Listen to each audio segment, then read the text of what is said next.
Compass সিরিয়ালে আজকের পর্বে আপনারা দেখতে পাবেন মেঘামলায় আর রশ্মিকা আর রুদ্র কম্পাসের ঘরে আসে আর বলি করে যে কম্পাস আমাদেরকে সুন্দর গিফট দিয়েছে।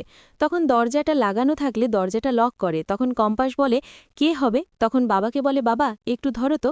তখন দরজাটা খুললে মেঘামলায় বলে নিশ্চয়ই তুই কাকাবুবুর সঙ্গে কথা বলছিলি। তখন কম্পাস বলে হ্যাঁ আমাকে দে তো আমি একটু কথা বলি। তখন মেঘামলায় ফোনটা নেয় আর বলে হ্যাপি ক্রিসমাস কাকাবুবু। তা বলে তখন ওর কাকাবুবুও বলে হ্যাপি ক্রিসমাস মেঘামলায়, তোমরা সত্যি খুব ভালো। কম্পাসকে তোমরা সবাই কত ভালোবাসো, তোমরা সবাই কত আগলে রাখো, তুমি ওর মায়ের কত সেবা করছো। এই সব বলে শোনো, তোমরা কিন্তু সবাই মিলে খুব খুশিতে থাকো, আনন্দ করো একসঙ্গে, এসব বলে।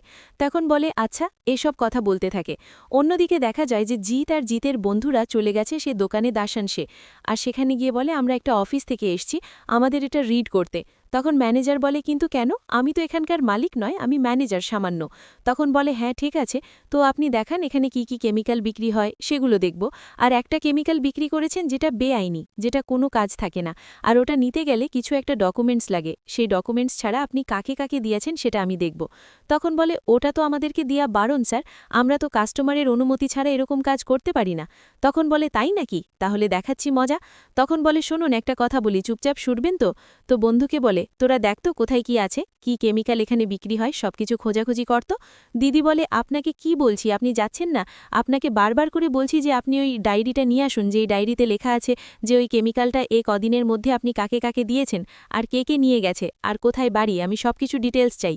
তখন বলে স্যার আমি কিন্তু এটা করতে পারবো না। তখন জিৎ বলে ঠিক আছে, না করতে পারবে করুন, কিন্তু তাহলে আমরা পুলিশকে খবর দিতে কিন্তু বাধ্য হব। তখন বলে ঠিক আছে স্যার, আমাকে একটু সময় দিন, আমি আনছি।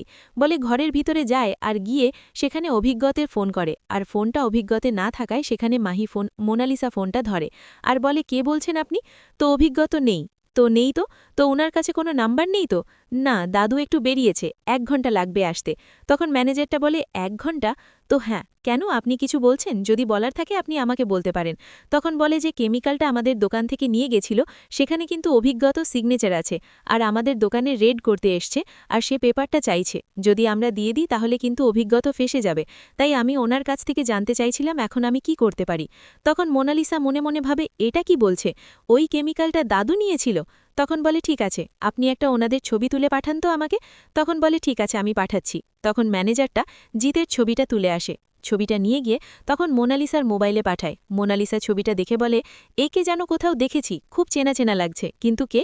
তখন হঠাৎ করে মোনালিসা বলে এ তো জিত, ওরা তো কোনো রিড করার কোনো অফিস থেকে যায়নি, নিশ্চয়ই ওদেরকে কম্পাস পাঠিয়েছি, কিন্তু দাদু যদি কেমিক্যালটা নিয়ে এসেও থাকে বিহানের ক্ষতি করার জন্য, কিন্তু সবটাই কিন্তু আমার ভালোর জন্যই করেছি, তাই আমি দাদুকে কিছুতেই ফাঁসতে দেব না, কম্পাসকে ফাঁসাতেই হবে।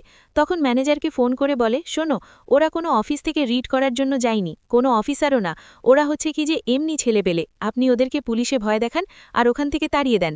তখন বলে আচ্ছা ঠিক আছে আমি যাচ্ছি। তখন ম্যানেজারটা সেখানকারে আসে, আর ঠিক তখনই সেখানে কম্পাস পড়ে যায় ছদ্মবেশী, আর সেখানে গিয়ে একটা স্কুলের আইডেন্টি কার্ড দেখায়, আর বলে আমি অমুক স্কুল থেকে এসেছি, আমার কিছু কেমিক্যাল লাগবে, তো আমি সবকিছু হিসেব মতো দেখে নিতে পারি আমি তো।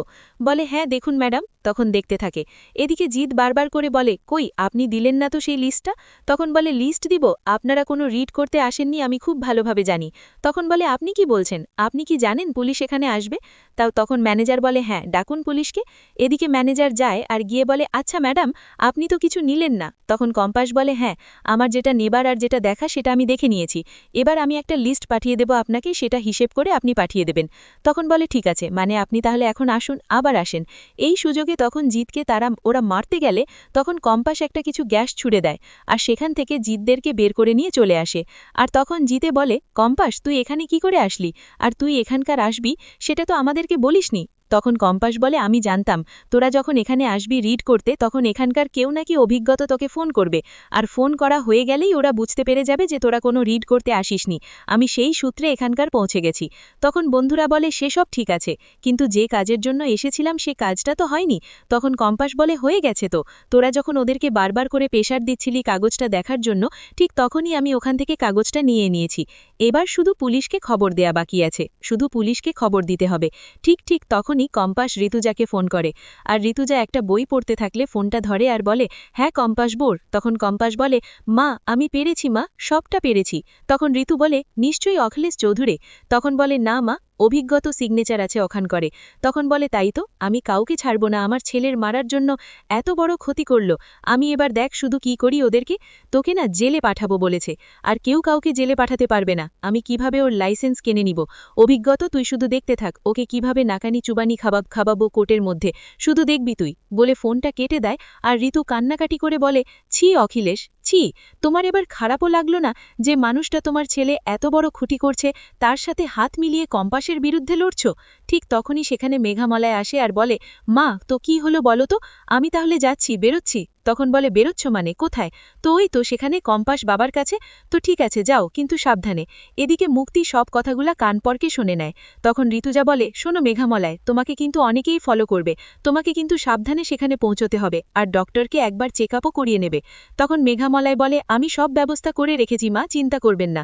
বলে সেখান থেকে মেঘামলায় বের হলে অমনি মুক্তি এসে মাহিকে ডাকে আর বলে, শোন তোর বৌদি কোথায় গেল? মেঘামলায়, তারা আমাকে ফলো কর, কোন জায়গায় যাচ্ছে আমাকে সব কিছু জানাবি। তখন মাহি বলে, কিন্তু আমি তো পড়াশোনা করছি গো মুক্তি মাসি, এখন আমার পরীক্ষা। তখন বলে, এসব পরিচয় আগে। ও বলে, মাইকে পাঠাতে গেলে সেখানে বিধা চলে আসে আর বলে, মাই কোথায় যাচ্ছিস তুই? তখন বলে, আমি একটু বেরোচ্ছি। তখন মুক্তি বলে, আমার একটা ছোট্ট কাজ আছে গো, তাই ওকে পাঠাচ্ছি। তখন বলে, ও এখন কোথাও যেতে পারবে না, কারণ ও এতদিন ধরে পড়েনি, ওকে পড়তে হবে আর ওকে পরীক্ষায় পাশটাও করতে হবে। এই বাড়ির মেয়ে হয়ে যদি পরীক্ষায় পাশ না করে ফেল করে, না মান সম্মান থাকবে না গো। আর তাছাড়া যদি বের হস তুই, তোর বাবাকে তোকে বলেছি 3 দিন বাড়ি থেকে কোথাও বেরোতে পারবি না গো। আর যদি বেরোতে চাইস তাহলে তোর বাবাকে গিয়ে জিজ্ঞেস কর, আর তুই বাবাকে তো ভালোভাবেই চিনিস কিরকম মানুষ। তা তখন মুক্তি বলে, কেন যাবে না এখন? তখন বিধা বলে, আমি যখন বারণ করেছি যাবে না, ওর কাছে ওকে ডাইটার খাতা পেনটা দিয়ে দাও। তো মাইকে দিয়ে দিলে বলে, যা ঘরে। তো মাই ঘরে চলে গেলে বিধা দরজাটা লাগিয়ে দেয়, আর ওখানে মুক্তি দাঁড়িয়ে থেকে মুক্তি চলে যেতে গেলে সেখানে অমনি চলে আসে ঋতুজা, আর মুক্তি অবাক হয়ে যায়। তখন বলে, কোথায় পাঠাচ্ছিলি মাইকে? নিশ্চয়ই বড় বউ আমার পেছনে ফলো করতে পাঠাচ্ছিলি, তাই না? কোথায় যাচ্ছে না যাচ্ছে আমি সবকিছু বুঝতে পেরেছি।